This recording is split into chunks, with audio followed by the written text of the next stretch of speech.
Journalist Ethar El-Katatney has fast become one of our favorite voices of the Egyptian revolution. Just last night, she told us she felt punked by Mubarak when his speech did not include a resignation. After his abrupt departure today, we thought, let's get her back and see what she has to say.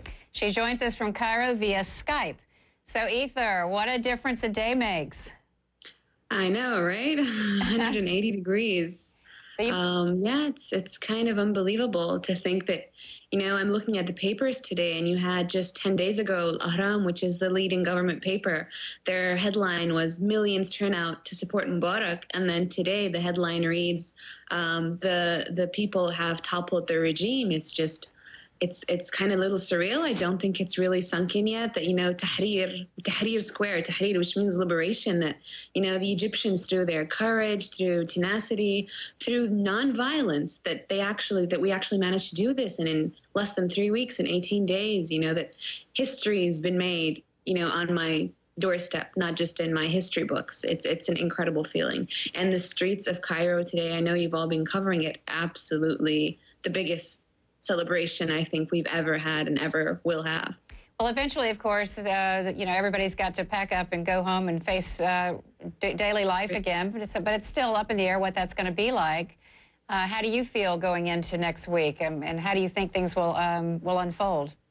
Well, definitely. I think a lot of people today, they focused very much. Today was a day of celebration. Everyone focused on the fact that President Mubarak, ex-President Mubarak, that's very strange to say, has finally gone, but not so much in the fact that we're under military rule. And that's very worrying in a sense, because, we've had military rule before. It brought us Abdel Nasser, Sadat, and Mubarak, President Mubarak. So how's that actually going to turn out for us? All right, so the military is going to establish control. They're going to suspend parliament. They're going to sack the cabinet. But what role was the vice president going to play? Exactly. The people have been Egyptians throughout the past 3 weeks. They've been very much chanting the slogan, "The army and the people are of one hand together."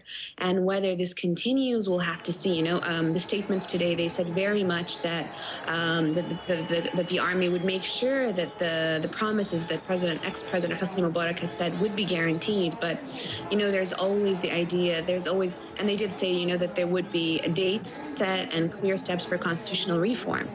But all we have to wait now and see is that the army will be true to its promise, that it will oversee all the constitutional reforms that will pave the way, for a free presidential election with judicial oversight. Ethar, we only have about a minute left, but there needs to be a counterweight on the other side, somebody who will continue to stand up and be heard and be the voice of the revolution. Quickly, who do you think that voice or voices might be? Who are the individuals, if there are any, who've emerged over the course of the past couple weeks to stand up and be the face of the revolution? Yeah, I think that's also something that's really up in the air. Everything's really up in the air right now. You have, Brotherhood, they're not really that movement. And they've been given a lot more credit than actually is. You have Al-Baradei, you have Ayman Noor. Our political system didn't really give people a chance to actually develop these kind of skills.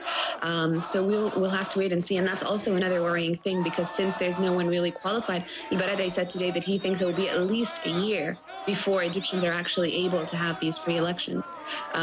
So we'll just have to wait and see. It's all still very much, as you just said in the beginning, one day can make all the difference.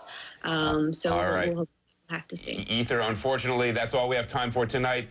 Hope you speak to us again in days, weeks ahead, and of course, enjoy the celebration. Congratulations on this unbelievable turn of historic events that we've been watching and you've been bringing to us every day.